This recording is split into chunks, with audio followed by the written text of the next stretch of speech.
Assalamualaikum warahmatullahi wabarakatuh. Bertemu lagi dengan saya di channel Iwan Wahyudinet. Pada kesempatan hari ini kita akan melanjutkan pembahasan kita yang kedua tentang bagaimana cara mendapatkan penghasilan bagi seorang penulis. Seperti pembahasan kita sebelumnya, yaitu penghasilan penulis itu adalah bisa dari royalti atau fee langsung dari klien atau orang-orang yang memakai jasa penulisan kita. Dan kan pada kesempatan ini kita akan membahas bagaimana caranya jika kita memutuskan untuk mendapatkan fee dari royalti penulisan.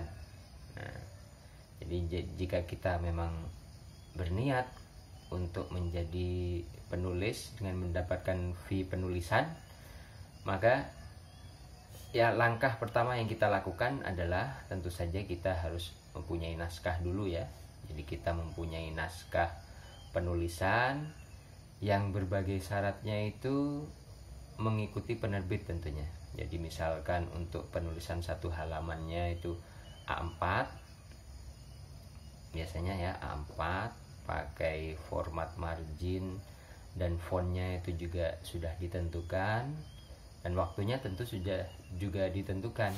Jadi kita menuliskan itu misalkan permintaan, misalkan kalau untuk buku fiksi itu biasanya minimal 150 halaman A4, sedangkan untuk buku non fiksi itu minimal 100 halaman A4. Nah, itu kenapa? Karena memang kalau buku non fiksi ini kan to the point ya, langsung pada poin-poinnya, seperti kalau kita membaca buku-buku umum. Sedangkan kalau buku fiksi itu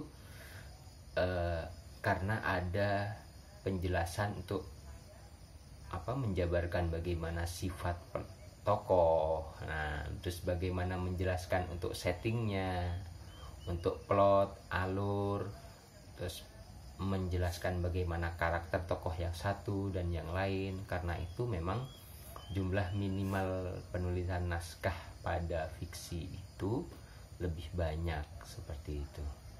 Sedangkan untuk mengirimkan naskah ke penerbit sendiri itu biasanya harus sesuai dengan nilai-nilai yang ada di sebuah penerbitan. Jadi misalkan sekarang yang sedang marak di pasaran itu tentang misalkan tentang marketing online. Nah, jadi misalkan seorang penulis non fiksi harus siap jadi menulis tentang marketing online, bagaimana awalnya, bagaimana memulainya, bagaimana dia scale up-nya dan lain sebagainya.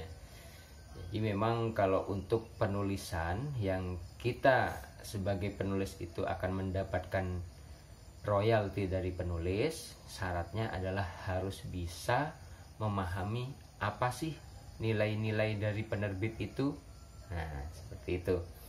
Jadi dengan adanya nilai-nilai yang memang sudah ada di penerbit, kita tahu harus menulis seperti apa.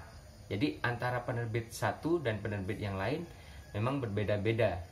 Jadi mungkin penerbit yang satu lebih mengutamakan dari sudut pandang penjual misalkan, sedangkan penulis yang lain dari sudut pandang pembeli, atau penerbit yang lain lagi dari sisi penjual tapi memaksimalkan brandingnya, atau penerbit yang lain lagi memaksimalkan cara beriklannya. Nah, seperti itu. Jadi untuk menjadi penulis yang mendapatkan royalti dari penerbit, kita harus yang pertama tentunya mempunyai kemampuan menulis. Nah, bagaimana menulis dengan ejaan yang disempurnakan. Terus yang kedua, kita harus tahu nilai-nilai di penerbit itu. Jadi poin-poinnya apa saja yang kira-kira disukai oleh penerbit itu.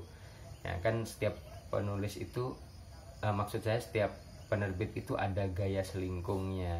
Nah, seperti ini, cara penyajiannya seperti ini. Jadi kita bisa masuk ke penerbit itu. Nah, setelah ditulis, nanti akan masuk ke tahap revisi. Nah, jadi setelah direvisi, terus kita betulkan lagi naskahnya, lalu dikirim lagi sampai proses itu selesai, baru proses layout, nah, pembuatan cover, baru naik cetak. Nah, setelah naik cetak, baru terjadi penjualan, di mana royalti ini biasanya dibayarkan sekitar 3 atau setiap 3 atau 6 bulan sekali. Nah, dimana besarnya sesuai dengan penjualan. Jadi misalkan per buku itu 5.000 atau 10.000 dikalikan berapa eksemplar yang laku, seperti itu. Tapi tentunya dengan potongan pajak sekitar 15%. Nah, mungkin untuk konten yang kedua tentang menjawab pertanyaan dari mana penghasilan penulis, nah, cukup sekian untuk pembahasan yang tentang penghasilan yang dari royalti dari penerbitan. Nah, untuk konten selanjutnya kita bahas bagaimana cara mendapatkan penghasilan penulisan sebagai penulis freelance. Mungkin cukup sekian dari saya untuk pembahasan kali ini. Semoga bermanfaat. Assalamualaikum warahmatullahi wabarakatuh.